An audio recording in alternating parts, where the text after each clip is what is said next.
large Central Waterworks building.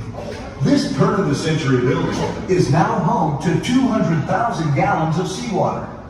The tunnel in which we are located is approximately 70 feet long, and the acrylic is over 5 inches thick, supporting more than 700 tons of water directly over your head. There are several different species of sharks swimming around us. The largest of the sharks that you see is the sand tiger shark.